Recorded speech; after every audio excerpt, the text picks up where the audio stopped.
Bonjour peuple congolais. Ça dépend RO Bozali Kolanangaï, Ngaï, nous Christian Bolabia, ma peuple, mon peuple souverain, combattant, résistant, révolutionnaire, PNI et donc politicien non institutionnel. Bande Konangaï, donc, toye awa pour parler toujours Makamambo Kanabiso, parce que donc, tozali na mission monene oyo. Nzamba pesa biso pour défendre le Congo. Yangwana donc, bola nano hymne national, bon tour sur la cima.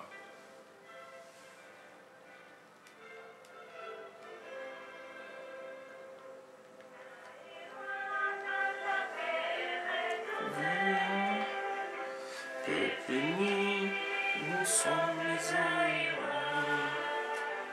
On va faire plein de dignité. Et très grave, peuple vivre à jamais. Et qu'on a nous fait secret. Nous bâtir notre pays toujours plus beau. Autour d'un fleuve majesté. Autour d'un fleuve majesté.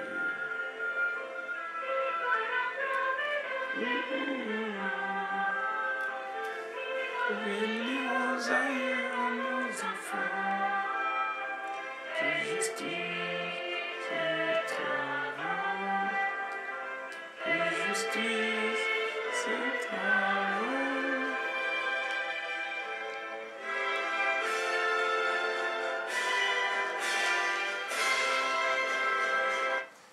Merci.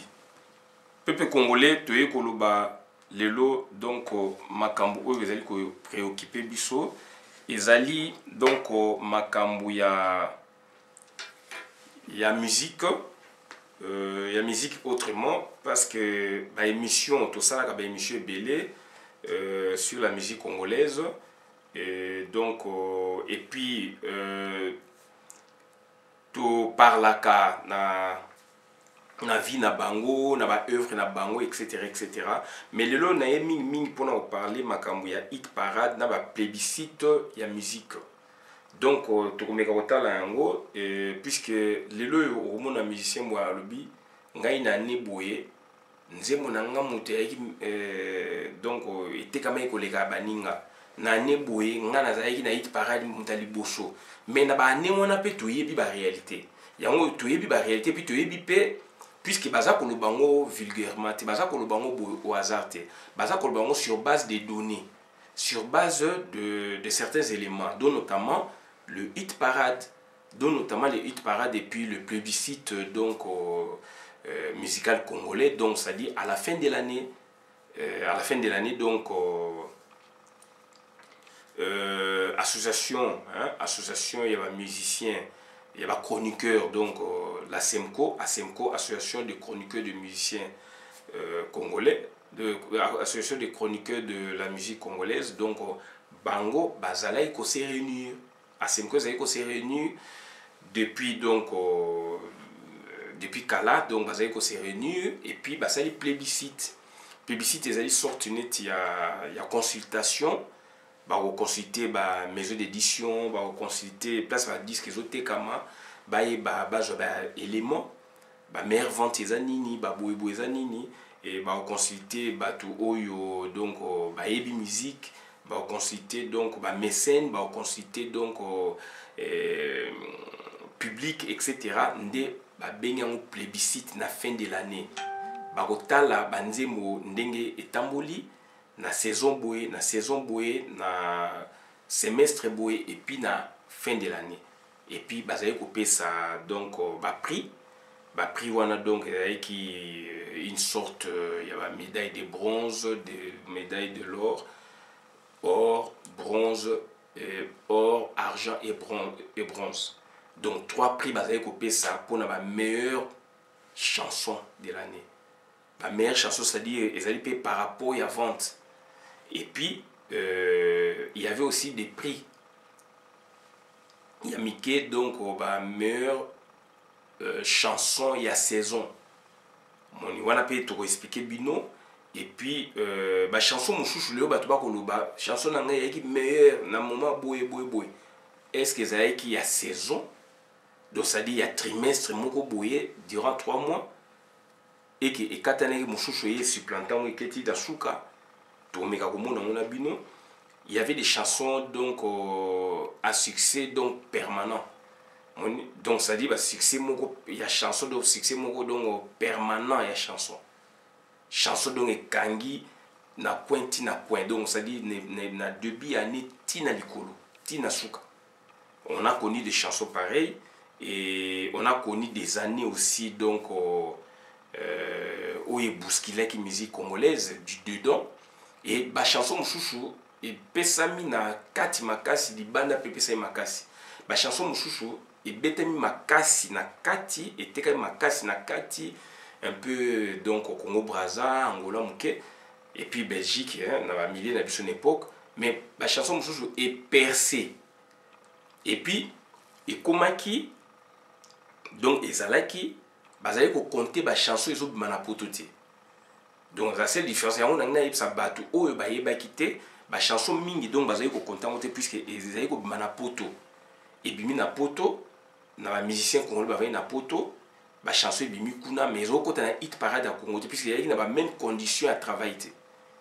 Donc on a suivi donc la Semco dans leur publicité annuel tous avec aux élango puisque donc c'était vraiment ma passion à Busso chaque année c'était comme ça et mandatie boisé ko présentant le 15 loin si ko présentant avant mes mandats et mandaté et donc avant encore donc il y avait toujours hein, bah hit parade bah boy blue quand tous les alaki donc bah décolanga tout ça pour le bango puisque tous ali bah tu y a domaine ou on a puisque tout ça va chroniqueur de musique puisque il faut que jonque ça moi par la vérité pour que par la vérité on a sur les les lots ça peut faire encore 10 ans ou 15 ans 20 ans on ne sait pas pour que le kuta et à aussi plantant on te matelango le shooter puisque le lot bah le kuté bimé belé et bah tu peux pas le vérité bazali donc tu remets autant la bino à partir à 72 73 donc tokobanda kokita malembe ti donc na suki na 89 donc na suki na 80 na suki ça na 89 puisque à partir de démocratisation donc et comme qui un peu ndenge mususu mais donc on a vécu puisque na l'équipe na ba hit parade na l'équipe ba hit parade donc ils avaient présenté par Thierry Pinzi na Serge Kaimbe. Thierry Pinzi a donné à bosser, Serge Kaimbe a commencé député, donc a commencé politicien Zanakin. Et puis dans les cas en gros, sur 3 fois, 4 fois. Donc tu es dans les cas dans l'as des pics, il y avait Bijou Biévan en 87. Donc tout en appel à Vadio Kuna, Vadio Mambenga, grand prêtre. Et puis il y a eu les Kassiko, donc on a émission Club des Stars. Ils ont ça 4 heures du temps. Dans les cas 2 fois dans le studio Maman Ngebi, il y a Liboso avec Pasteur Jolino avec invité Sony Kafuka, non Jolino, musicien Jolino, Abba la violence. Donc Mokolo Abba la violence à la Suisse, Jolino avec invité. Donc Jolino avec invité, Sony Kafuka Pasteur avec invité et Wendo Koloso avec invité. On a posé la question à Wendo. Et il y a 93, 14 par là. Après, il y a eu les cascos en 94. Donc, il y a Bozi à Aouti, Kenya. Mais la posé la question, c'est pas poser la question, mais j'étais là. Donc, je suis allé en Bromo. Après, il y a 95, spécial Nango. Et il y a la même ligne, Nazalaiki Wana. Kofi Olomide Azalaiki, Ndaye Moulamba Azalaiki, le joueur. On a tout préparé tout qui est na Cannes 96. Kabasele, oui, inventé la pousse café Azalaiki Wana. Gato Bivens Azalaiki n'a posé la question à Gato Bivens. Pepe Kale Azalaiki. Donc, je pense Pepe Kale Azalaiki, Kofi Olomide Azalaiki. Bato Bele Bazalaiki. Donc, il y a la même ligne. Il a posé la question à Gato Bivens. Puis, ils ont posé la question et puis, au Sengi chanson où il y avait des gens qui ont le concept des bon. Donc, puisque c'est notre passion, mais tongi fixé kaka ba repère pour na to se comprendre plébiscite nde tolobi ezali une sorte de consultation, une sorte ya vote. Et puis hit parade donc ezali palmarès, il y a ba meilleure vente, il y a ba meilleure vente na donc na domaine il y a ba disque. Et puis tu vois il y a ba éditeur quand même il y a minene ba maison VV à la moulée Mazadis na oka ya Franco donc ezaki belé ba sur boom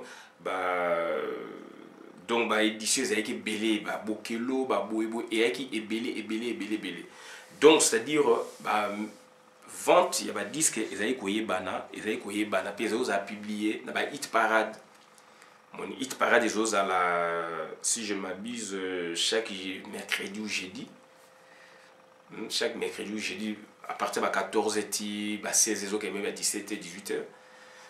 Donc, à travers la capitale. Hit parade, monsieur, soit dans maman Ngebi, n'esplanade dans maman Ngebi, soit pas ya nani. Et il y a des places, dans endroit, donc voilà.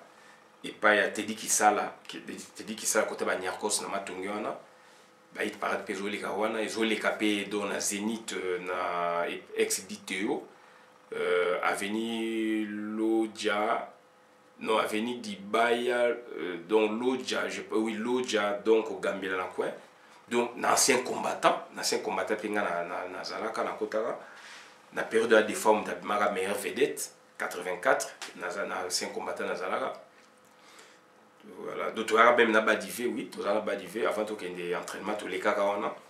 Donc ça dit na ba bilo ke belé to zalaka. Donc ça dire tout ça ko lobango ezali souci moko boye ngai tozali nazali moko ya batu oyo to sala ke musique awa ebetati. Mais tozali wana tozali au-delà ya makambo ya ko pekisa ba musicien ba beta. To parler donc là ça c'est na sens moko culturel na sens moko ya ba histoire ya ba musicien na ba vente na ba vedette ba nani bazalaki na moment na basala succès alors que bazalaki pe belé donc yango to relever le quoi donc ngai na bani na 72 donc ba chanson ebimaki ebelé mais Eluzam et Triomphaki. Mais ma chanson est bimaki et alaki mais triomphé donc ça dit non bani ça dit il y a des chansons oyo donc il y a li ba chanson moko saisonnière il y a saison donc il y a trimestre il y a semestre zali il y a année zali par rapport à hit parade hein n'habite que chanson on est celle qui a 3 mois peut valer non sinon je ne dis pas ça nazo parler par rapport à hit parade.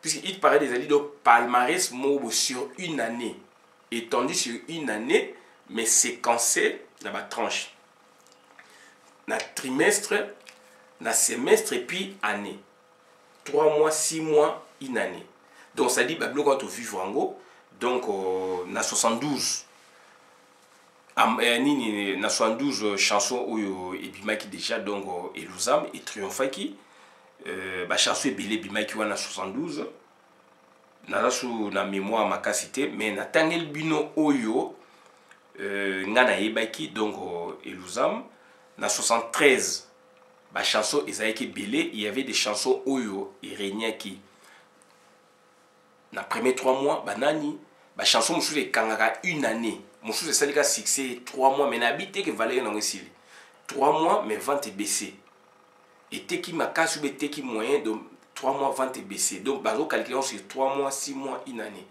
donc c'est à dire na 73 chanson lokola mbeya et bimaki disque d'or était quand même plus d'1 million d'exemplaires mbeya et kumama bolanda donc botala même donc voilà édition parion bolanda même nini donc pochette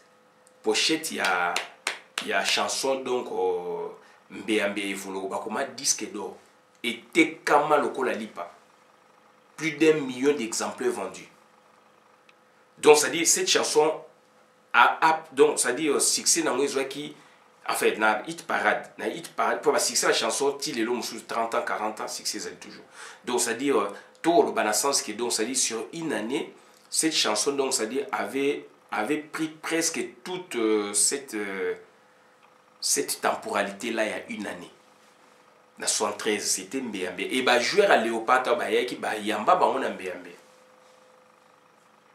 Léopard donc tant que jouer Moseka oui Moseka bah yamba bah on a Mbeyambe donc ça dit tout ça pour le bablo mouchou oyo donc ezali que il y a des chansons mouchou ezali donc saisonnières de saison boé 3 mois trimestriel tout le bas pour tout c'est comment trimestriel semestriel annuel la séquence en fait tout par rapport à hit parade il y a une année on prend une année puisqu'après une année hit parade monsieur s'ouvrir donc c'est très important et l'autre vous allez koloba tu es comme on a sikoyo na 114 na 114 Lola chanson Lola et Cartonaki je m'en souviens Chérie Cadette et Cartonaki je m'en souviens mais est-ce que chanson Lola ezalaki chanson oyo ezalaki trimestriel c'est-à-dire ezali dans l'année mais ezali succès durant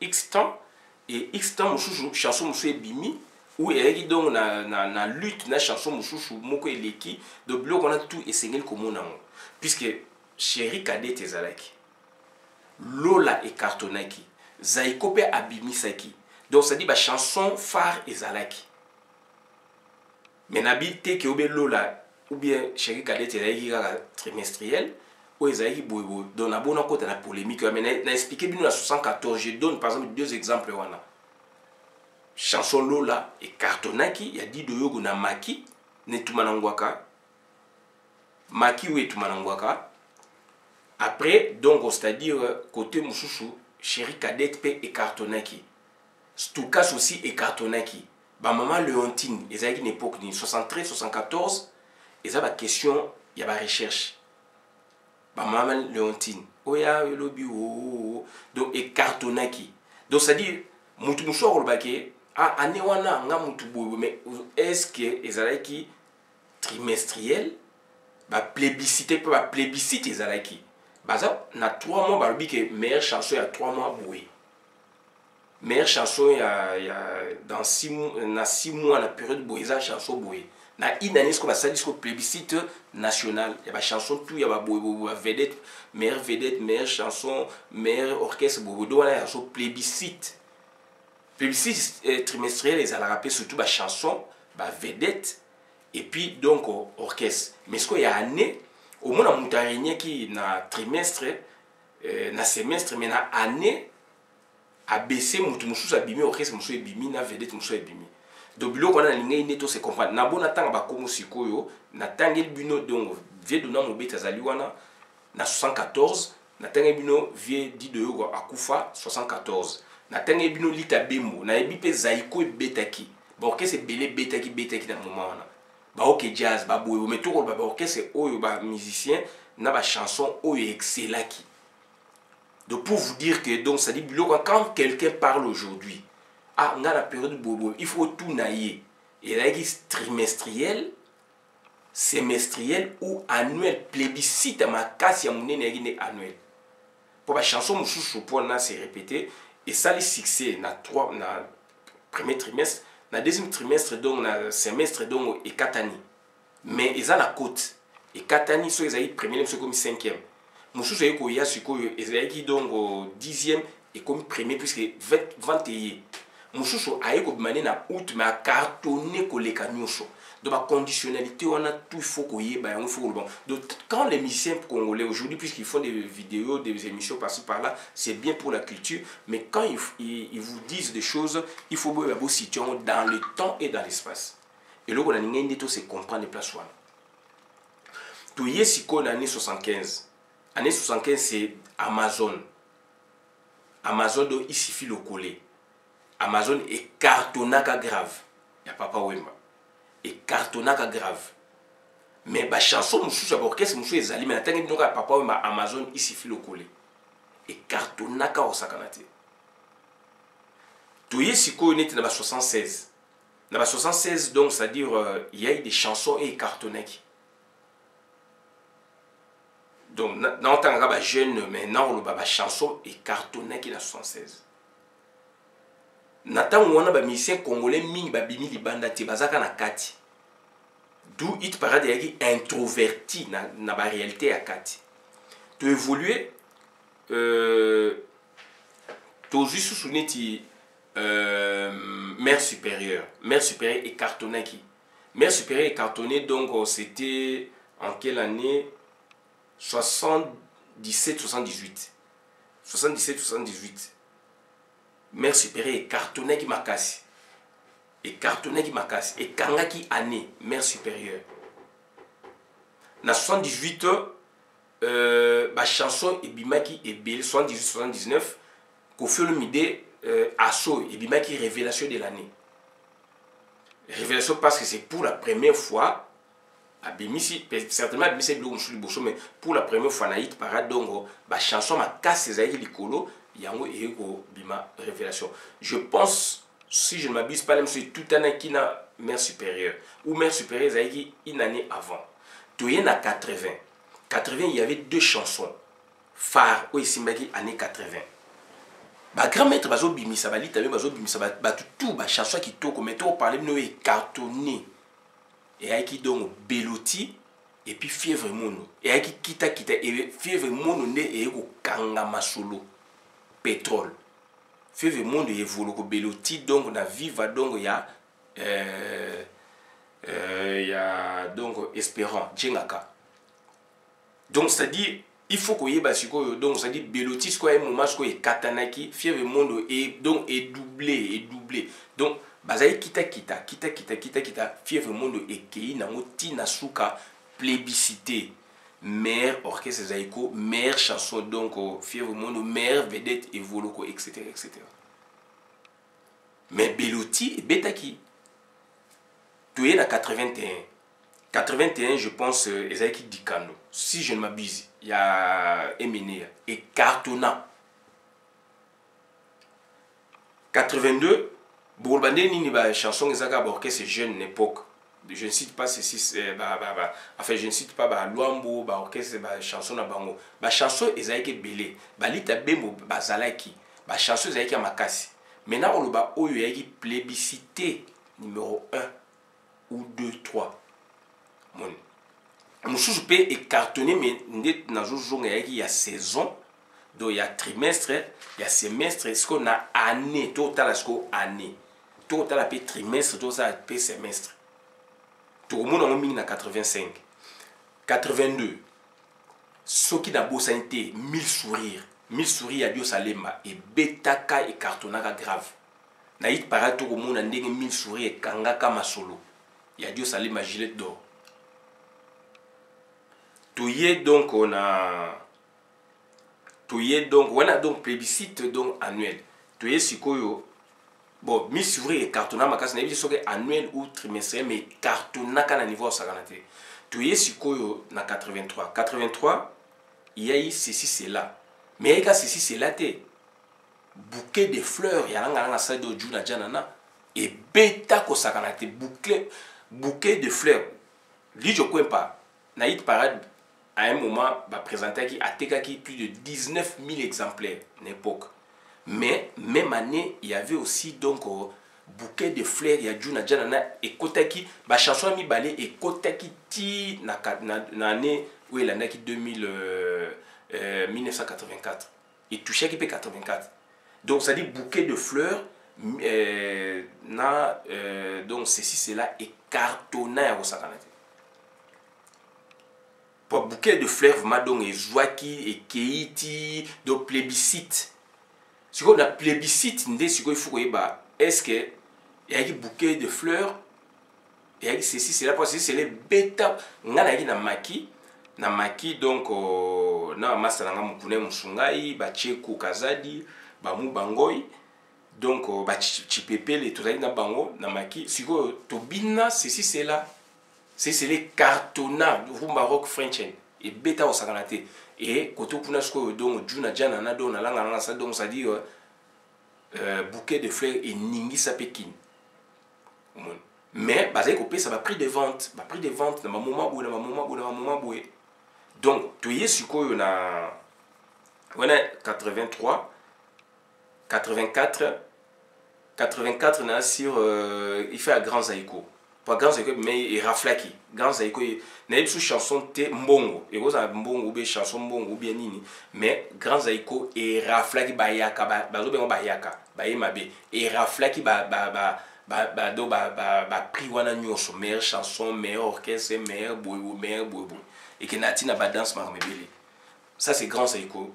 84 période de Grand Zaïko mais des fois mec meilleure vedette puisque c'est sur le Congo meilleure vedette mais azali transfige à Grand Zaïko donc à Kenaki na Shockstar abimé na Shockstar mais Grand Zaïko na néoné kangé ba nini mingi na un ex élément ya Grand Zaïko donc des femmes mais azali ko jouer pour un compte ya Shockstar meilleure vedette meilleure danseur magam belé donc tu es sur na 85 place tu se comprendre bien na 85 mois à premier trimestre janvier mars mois à premier cartonné na nzela mo soki EV na banza et cartonné qui il a une lutte na label de Bangui ya Evoloko et mois à premier a gagné qui pour avoir ça va trophée la plébiscite à Mickey donc mois à premier à Kangaki donc premier trimestre donc il y a 1985 donc mes meilleures chansons il y a trimestre on a dit moi mon premier boss na dans fait EV mama simangai donc c'est moi né one donc il y a qui mon premier Shockstar on a donc na 80 on a dit na 85 mais na 85 il y a eu de surprises na eu nous la belle de Bangui mais donc ça dit mon premier à jouer premier trimestre il y a bimi meilleur publicité plébiscité meilleure chanson meilleure c'était mon premier mais la belle de Bangui Evoloko qui deuxième na même année na plébiscite général Chai Kimpia tu y a mené à Victoria Moutou et mec meilleure chanson de l'année et on a vu donc ça dit faut faire attention na même année il y avait plusieurs chansons ba chanson mususu je ba prix na trimestre na semestre mususu na annuel et puis mususu pe yaki makasi kitoko mais ezali plébiscité donc makasi kitoko mais na hit parade yaki na C mais cartonné quand même puisque donc l'époque c'était vraiment ba bonne musique jusque là on comptait ni na libanate tu es na 86 puisque na Oshuk ça na 88 tu es na 86 na 86 puisque na plébiscite oyo nazo parler tantôt na hit parade ça c'est pour na vente à chanson. Tantôt on a parlé na plébiscite c'est que qui donc large meilleure vedette meilleure orchestre meilleure chanson meilleure danse meilleure boy donc voilà ce que plébiscite général na fin de l'année mais ce que hit parade disque peut ça année ba meilleure vente de disque de la combiner deux choses voilà ce qu'on a 86 c'était chaud 86 il y avait 3 chansons et Ningisa et Kinshasa. Mais dans l'entretemps, en 85, Mario était comme un monde entier. Mais na hit parade na Congo, Chai Kimpia tu as dit Likolo. Il y a un bloc comme chou, on est nous cité bloc avec grand maître était beau. Non, ils ont betama, mais ils ont ça la score que na hit parade d'après plébiscite, ils ont ça ma 85 par exemple Mario et Bimi na 85 et Ningisi monde.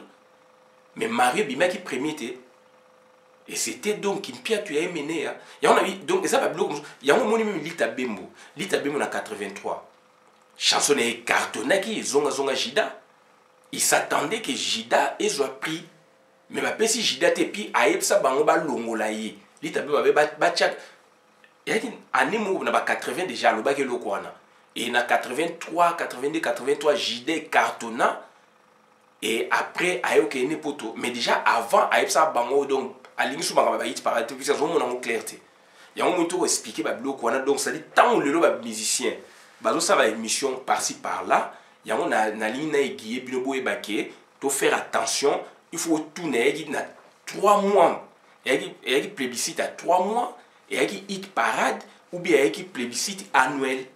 Ayaki plébiscite donc c'est-à-dire semestriel, trimestriel, annuel ou ezaki hit parade. De bloc on a tout il faut calculer. L'itabe moja ça le bela ba journée ça boyaka masolo na mais ba chanson na yaki ya makasi. Mon to est-ce qu'on était en 86, il y avait 3 chansons données, Evoloko, Mansanga, donc Evoloko na langa ça Mansanga donc John Olo na kata anti-choc et puis Rihanna donc Shockstar na Ben. Plébiscite donc 3 chansons et kanga donc mula mobimba, 3 chansons et kanga. Donc chanson na chanson il y a un impact nango. Chanson na chanson il y a un impact nango. Mais na ko épinglé beaucoup le baké on a côté les voloko non, botu na batu. Tchala mwana akraka evoluko. A l'équipe émission yamanda tchebo evoluko pas ou te poto oui ayaki. Abi c'est toi evoluko. Tu es beau tout ça boy boy. Toi yebisi evoluko chanson na ça fait 8 mois. Et ça na hit parade Afrique Caraïbes donné. Et puis enchaîné sous donné bis. Tchala mwana zo ko kamo en écran. Aïe c'est volgo tu es beau. Ah donc chanson on a ezali kaka nanine. Donc nazolo makambu na lobby pour na comme c'est volgo. Et ça crée un problème na plébiscite. L'a dit you masori a dit donc journaliste mo boye azalaki il a presse écrite et pesaka mo boulot et comment est-ce que OK tant que ça plébiscite à lobby dans tout partage il y a toujours eu une part d'arbitraire. Donc bazalaki qui coincé ba ko chanson nini plébiscite puisque evoloko eza ko beta danger na kin et kangi parade Afrique Caraïbes durant 8 mois. Siko kotoyo rien nezali mansanga grave. Rien n'est obéta ma chorale qui toko mansanga chorale qui toko donné chorale qui toko mais mansanga ce que ezali na effet na terrain ya ko sakanate batutu ba jeune fille ba mo bengo ba mansanga ba boyebo donc ça dit mansanga et cartonna ba chanson misatu botu na batu musule et kanga donc année nyonso wana année mobima 3 chansons ba chanson ezalaki mais oko ka ba chanson na te et kanga ki na plébiscite. Oui, bimaki donc palme d'or et qui Rihanna, palme d'argent et qui Mansanga, palme donc de bronze et qui donné. Alors donné et bimaki ti na libanda. Donc voilà, mais Mansanga et qui n'impact mususu. Donc la chanson et on a dit on est à plébiscite, mais au monde en vente l'aime chouchou, nzemo boye les cas qui au nyoso na vente. Mais il y a une conditionnalité belé. Toye sikoyo na 87 c'était nzinzi mutekangaki mais nzinzi sikoyo ekotaki na critère te na balusala nzinzi na balusala ya keste mais côté na ba critère te 88 c'était Bozi la reine de Saba sikoyo donc yé akene ko bimisa aye mais mansang ya keste sikoyo côté de puisque on a musique techno musique a bêta que na yaki techno. Donc ça dit Bozi, donc on a plébiscite, donc avec la reine de Saba et Bozi paye la plébiscite, meilleur orchestre, meilleur soliste do doli, meilleur soliste et boy. Donc bakanga il bloque tout. Na 89, on dirait avec sous Bozi et révélation de l'année et avec isko Wingé Musica. Na si 88 Wingé Musica révélation, Bozi avec donc meilleur ou Bozi meilleur. Bango ba mena 89 donc voilà na suki awa bandeko na ngai donc et ali na salango pour na souci moko boy pour na batu ba yeba puisque na nebo c'était moi na nebo mais il y avait beaucoup de chansons il y avait beaucoup de critères enfin pas des critères mais il y avait beaucoup de plébiscites et il y avait de belles chansons mais mususu donc on a fait de l'année ezalité mususu c'est bimaki na ba premier 3 mois na ba deuxième 3 mois troisième 3 mois 4 donc voilà mais siko e mec ma meilleur mais soki bozo ko yoka bino oyo bolandaka makambo te o bino oyo baleki o bozalaki te so bozo ko yoka biloko wana bandeko bozalaki te ou bozo okipe makambo te so bozo ko yoka il faut bozala prudent est-ce qu'il y a un trimestre il y a un semestre, il y a un plébiscite annuel où ils ont le hit parade. Pour hit parade, il y a une émission chaque mercredi, je pense, on parler de la vente, il y a des disques. Plébiscite, c'est quoi? Ils ont dit que sommation, il y a un bloc, on a tout annuellement. Donc, ça veut dire que la vente, il y a disques macassi durant une période de l'année et que dans l'année, nous avons chouchouillé et l'équio est bimi meilleur. Voilà un peu ce que j'avais à vous dire. Merci.